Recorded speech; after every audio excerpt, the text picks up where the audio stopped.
Assalamualaikum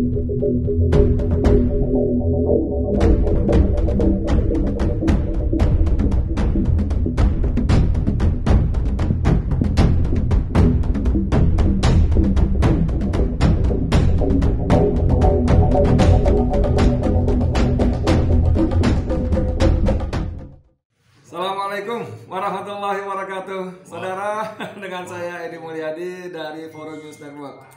Anda masih kenal dengan beliau sebelah saya? Wih, Rainbow-nya Indonesia. Enggak, ini bukan Rainbow, ini asli pahlawan Indonesia, namanya Ruslan. Lebih dikenal dengan Ruslan Buton, ya, yang dipaksa berhenti dari dinas kemiliteran ya, dengan pangkat terakhir kapten. Gimana bang, kabar sehat ya? Alhamdulillah. Ini bener-bener rezeki. Saya nggak ada janji sama beliau, nggak ada janjian. Bahkan saya sampai sekarang pun kalau nggak salah belum punya nomor teleponnya, Tapi Allah pertemukan di sini dan ini rezeki buat kita, buat saya khususnya. Bang, gimana cerita sedikit ya tentang sedikit background abang sebagai orang militer, apa tugas-tugas terakhir apa bagaimana nih bang? Saya seorang prajurit, mantan tentara.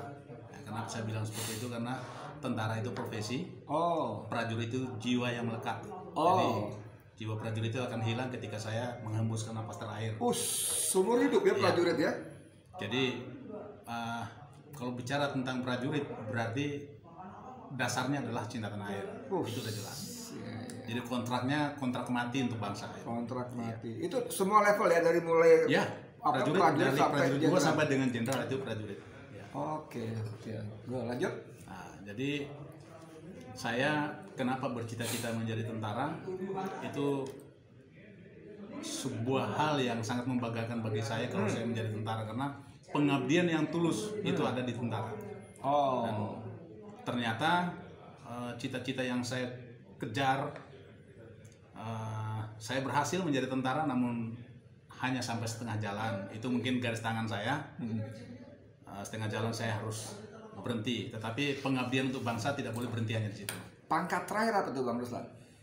Saya pangkat terakhir kapten. Dengan jabatan apa di mana? Terakhir saya komandan kompi khusus di batalion 732, batalion Raider. Kemudian selama 3 tahun, kemudian menjadi komandan kompi Senapan D. Nah, di tempat yang sama, masih di batalion yang sama. Ya. Apa tugas itu waktu itu, apa spesifiknya, bertugas ngapain gitu? Di daerah mana itu? Pada saat itu saya melaksanakan Satgas Operasi Pengamanan Daerah Rawan. Nah, itu di Maluku kan bekas konflik. Konflik. Jadi kita mengumpulkan semua senjata-senjata yang masih tersisa bekas konflik di masyarakat, yang beredar di masyarakat. Oke. Nah, sebelum kita masuk ke tugas yang kemudian berakhir dengan aksa ya, itu pemberhentian itu, abang punya kesalahan apa waktu itu sampai kok begitu fatalnya hukuman dari kedinasan? Kalau saya secara pribadi tidak merasakan kesalahan sedikit pun. Salahnya saya menghilangkan nyawanya orang. Nah, itu mungkin salahnya. Tapi orang itu adalah saya dengar cerita-cerita bahwa orang ini benar-benar jadi, tanda kutip ya, mohon maaf pada keluarganya ya, dianggap sebagai musuh masyarakat ya, meresahkan, mengancam, berbagai macam tindakan yang kriminal dan sebagainya, bahkan sampai mengancam nyawa. Kabarnya sempat mengancam nyawa anggota abang, bahkan di pos tentara sendiri ya. Gimana itu ceritanya? Saya sedikit cerita latar belakangnya orang itu sebentar. Bahwa pernah di media ditulis bahwa yang bersangkutan adalah seorang petani. Petani yang mencuri singkong. Kalau mencuri singkongnya betul. Tetapi kalau dia seorang petani, saya berani memberikan jaminan dia tidak punya lahan 1 jengkal pun. Bukan petani. Gitu. Nah, kemudian latar belakangnya orang yang bersangkutan, dia memang sangat meresahkan warga. Ini mungkin didengarkan oleh warga di setempat di Pulau Taliabu, terutama di Lede. Di mana itu? Di Lede itu Maluku Utara. Utara ya. Pulau Taliabu itu adalah sebuah kabupaten memang cukup terpencil. Nah, jadi latar belakangnya Lagode ini, orangnya Lagode ya. Semua masyarakat di sana tahu siapa dia. Dan semua yang merasakan keberingyasan dia ya sangat-sangat meresahkan ya, sangat meresahkan sekali, sangat meresahkan sekali. Dan bahkan tahun 2004 saya masih nyimpan fotonya. Di sana kan rumahnya rumah panggung, Bang. Iya. Nah, rumahnya itu dibalikin. Dan atapnya udah bolong-bolong bekas dilempar orang. Dan ditemukan semua hasil-hasil curian-curian. Saya masih simpan fotonya. Karena warga marah sekali sampai rumahnya dibongkar dibalikannya karena rumahnya panggungnya. Iya, karena waktu itu dicari mau ditangkap tapi dianya kabur. Jadi rumahnya yang dijadikan sasaran itu. Rumahnya dijadikan sasaran. Dan dia 2 kali dia pernah bunuh orang. Jadi kalau dia pernah bilang, kalau saya cerita bunuh orang itu, Bang. Terakhir yang saya dengar itu dia mencuri, kemudian dikejar sama orang yang punya cengkehnya. Karena tahu dikejar, karungnya dia lepas. Setelah karungnya dilepas, si orang yang kecurian ini dia cuma ambil karungnya, dia tidak mikirkan lagi si pencurinya. Begitu dia angkat karung cengkehnya, dia bawa pulang, dikejar balik sama dia, ditikam. Nah, tersungkur orang yang korban ini karena masih ada upaya, hanya luka, dia masih ada upaya untuk memegang pagar mau berdiri, diurai ususnya. Itu masih ada saksinya namanya di Desa Tolong. Masih ada saksi-saksinya. Ngeri. Jadi gini saudara, kalau dengar cerita Bang Ruslan Butan tadi, berarti tanda kutip lagi, mohon maaf nih buat keluarga pertama. Jadi sebetulnya masyarakat ini bisa jadi menilai tindakan yang dilakukan oleh Bang Ruslan dan anggotanya adalah sebagai sebuah pahlawanan gitu barangkali ya, karena membebaskan masyarakat sekitar dari kengerian yang saya bisa pastikan seperti itu, dan itu bisa kita buktikan kalau misalkan ada yang penasaran, kita datang ke Taliabu atau di Pulau Lede itu boleh tanya bagaimana saya dan bagaimana sepak terjang dia ya. Oke, good. Itu sebagai pengantar aja. Bang, Anda sebelum begini sempat viral waktu itu Anda masih bertugas, kalau nggak salah videonya masih pakai baju hijau. Anda bicara sebagai kapten waktu itu ya, komandan apa tadi istilahnya tadi? Satgas. Dengan Satgas itu menangkap TKA yang berkeliaran, itu gimana cerita itu, Bang? Nah, ini menarik nih. Ini mancing-mancing nih ya. Jadi gini, Bang. Saya melaksanakan tugas Satgas, itu adalah tugas negara.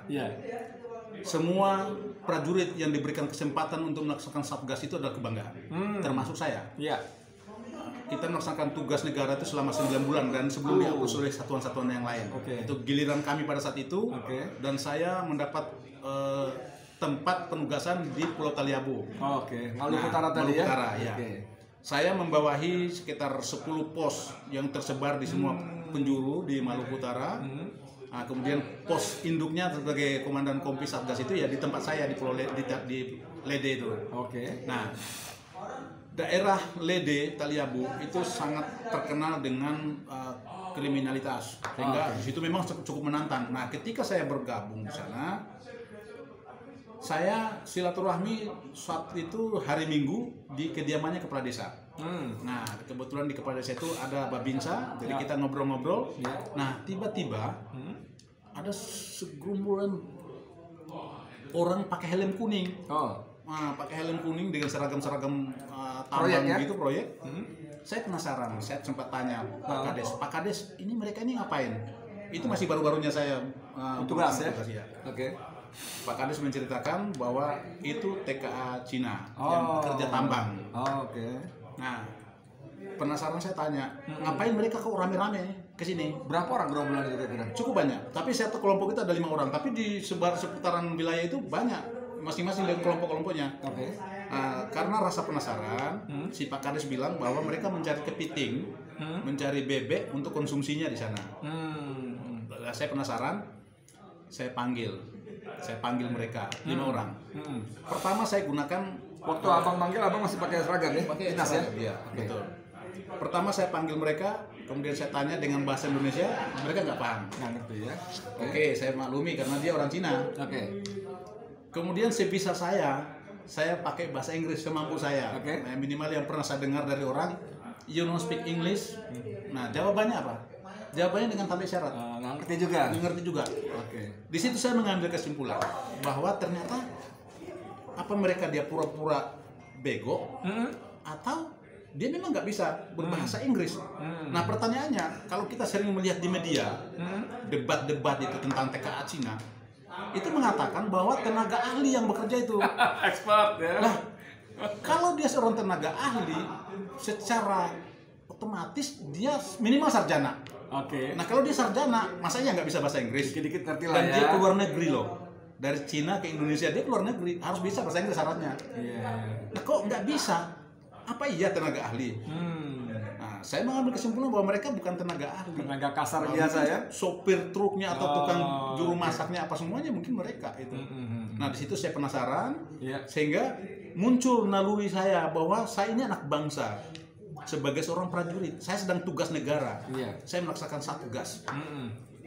Saya telepon, saya tanyakan visa, dia bilang begini. Saya tanyakan paspor, bilangnya begini. Saya telepon imigrasi Ternate. Saya telepon, kebetulan ada nomornya. Jawabannya imigrasi Ternate apa? Itu ilegal, Pak. Nah, ada kekuatan hukum dong yang saya pegang. Sorry, sebentar. Kapan kejadian? Tahun berapa itu? Tahun 2017. Oke. Nah, ada kekuatan hukum. Saya di backup oleh kekuatan hukum ini bahwa itu ilegal. Tahan Pak, nanti kami akan segera mengutus orang untuk ke sana. Nah, saya tahan lah. Begitu saya tahan, mereka saya amankan di pos, tapi saya perlakukan seperti biasa. Seperti hanya mereka tidak bisa pulang. Intinya seperti itu. 5 orang tadi ya? Iya. Oke. Satu orang. Yang aja. 4 saya kembalikan. Saya suruh mereka laporan untuk suruh yang satu sebagai jaminan gitu. Nah, 1 orang saya tahan. Jadi jam 10 malam ada 1 orang perwira menengah di Angkatan Darat ya. Nah, mungkin dia sebagai koordinator keamanan di tambang dan didampingi oleh 1 AKBP purnawirawan kepolisian. Purnawirawan tapi ya? Purnawirawan. Mereka datang menemui saya untuk melobi supaya bebaskan orang ini dipulangkan. Saya bilang silakan dijemput atau silakan diambil dengan catatan dokumennya tunjukkan kepada saya dokumen keimigrasinya. Keren. Iya. Kalau nggak ada dokumennya berarti dia ilegal. Saya berhak untuk menahan. Padahal itu perwira menengah ya, artinya di atas saya. ya. 1 klik di atas saya. Nah, saya bilang mohon maaf Bang, karena alot perdebatan dialognya supaya minta ini nggak ketemu jalan. Si senior saya ini manggil saya kayak pojokan sedikit gitu. Di lobby khusus. Nah, intinya bahasanya seperti begitulah.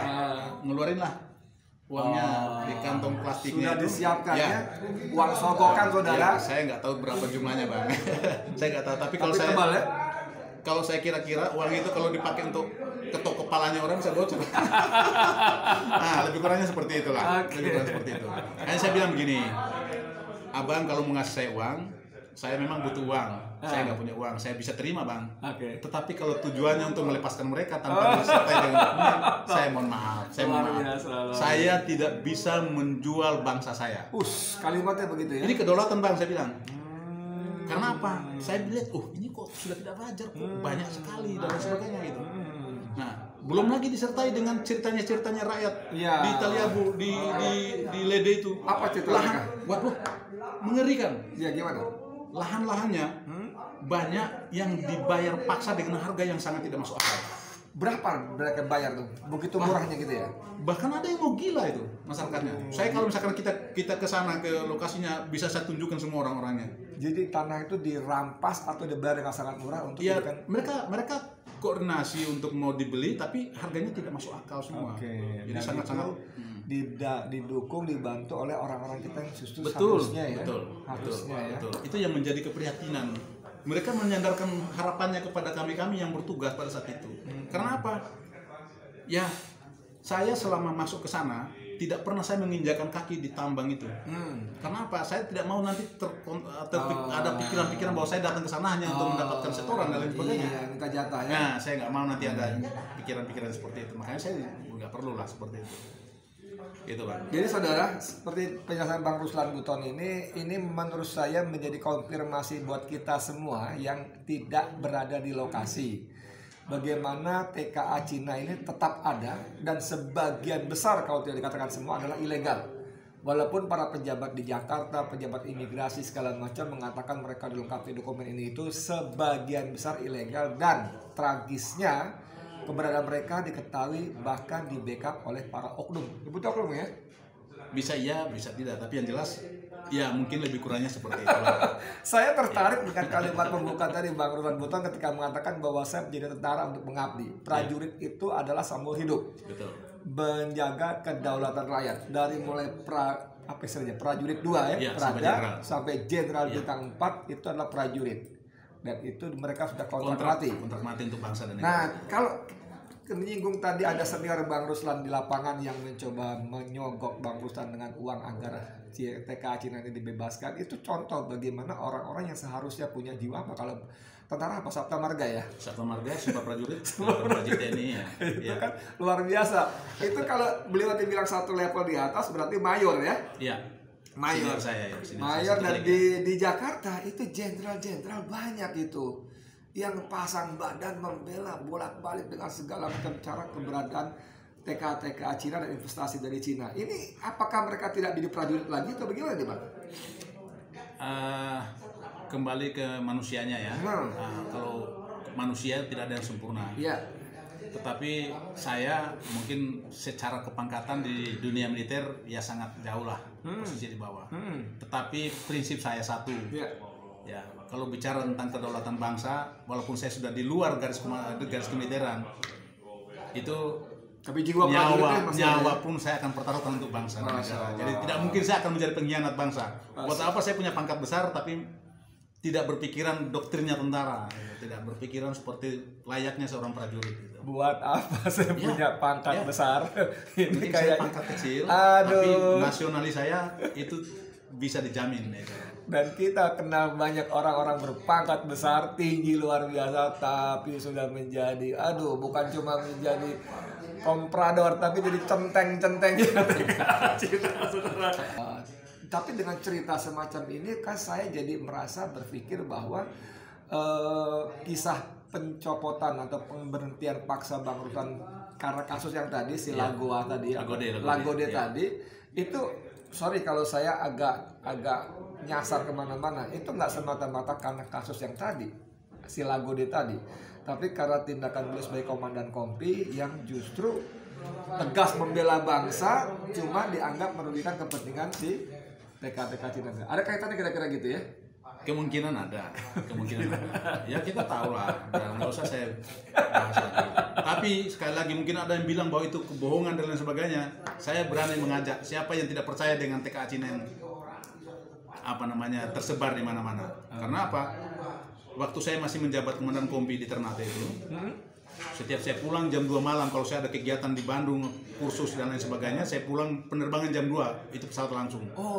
Itu Cina semua di bandara itu. Penuh ya. Sampai kita ketakutan sendiri, ini kayak kita dikepung Cina semua, kayak di negeri Cina itu. Penumpangnya. Itu omongan Bang Fro tadi viral ya, waktu itu masih di sebuah seminar ya, di mana itu kejadian Bang? Di Lemhanas. Di Lemhanas itu cerita gitu ya. Beda buku tentang. Dan itu viral itu viral sekali dan memang persis kalimatnya begitu. Saya cerita pokoknya. Jadi kalau orang bercerita tentang wah itu bohong dan sebagainya, saya di tempatnya langsung, di tempatnya TKA Cina langsung. Itu ada lahannya orang yang dijadikan pelabuhan khusus. Ya. Itu ada smelter yang terpanjang kedua di dunia. Ada 42 km. Jadi dari tambang hasilnya langsung di-drop ke kapal laut. Dan di pelabuhan itu setiap minggu itu ada kapal yang datang dari Luwuk, Banggai mengangkut para TKA itu langsung jadi nggak ada orang lain yang bisa masuk ke tambang itu ke pelabuhan itu, nggak ada kapal lain yang bisa tembus ke pelabuhan itu, hanya mereka. Jadi saya tahu ya. Ngeri sekali saudara, saya cuma berharap lewat penjelasan Bang Ruslan Buton, para petinggi khususnya lebih khusus lagi dari kalangan tentara, kalian prajurit seperti kata Bang Ruslan, apapun pangkat dan jabatan kalian prajurit. Kalian sudah disumpah, berjanji, berikrar untuk menjaga kedaulatan bangsa, Bang ya. Dengan taruhan darah dan nyawa kalian. Jangan kalian justru menjadi tadi bumper bahkan centeng kepentingan mereka ya, Bang ya. Bang, sebagai penutup, Abang ada seruan apa buat kita semua nih, bangsa Indonesia nih? Saya selalu karena dasarnya tadi kecintaan terhadap bangsa, itu selalu saya menyerukan untuk semua anak bangsa untuk mencintai tanah airnya. Saya kagum dengan yang saat ini memang kecintaan terhadap tanah air itu sangat luntur, ya cinta tanah air dan bangsa itu luntur. Saya kagum dengan apa yang dicetuskan oleh Gubernur DIY, dalam hal ini Sultan Hamengkubuwono, yang setiap hari wajib Indonesia Raya. Ini kalau misalkan kita galakan di seluruh Nusantara, ini akan menjadi sebuah semangat baru untuk anak-anak bangsa. Bagaimana kita mencintai bangsa dan tanah air ini, itu kita akan menjadi sebuah kekuatan yang luar biasa. Karena bangsa ini akan menjadi besar kalau masyarakatnya, rakyatnya kuat dan bersatu. Jadi intinya terus tanamkan spirit kita pada bangsa ya. Makasih banyak Bang Ruslan, tapi sebelum ditutup saya ingin sedikit menyebut video viral ketika Bang Ruslan Buton dijemput oleh aparat. Itu menurut saya dramatis sekali. Beliau keluar dari ruangan rumahnya yang sederhana, rumah kayu, rumah panggung kayu, kemudian berhenti sebentar baca doa. Wah, dahsyat Bang. Doa kami semua menyertai Abang untuk keselamatan Abang ya. Terima kasih banyak. Saya Edi Mulyadi untuk FNN. Assalamualaikum warahmatullahi wabarakatuh. Waalaikumsalam. Salam komando. Oke, makasih.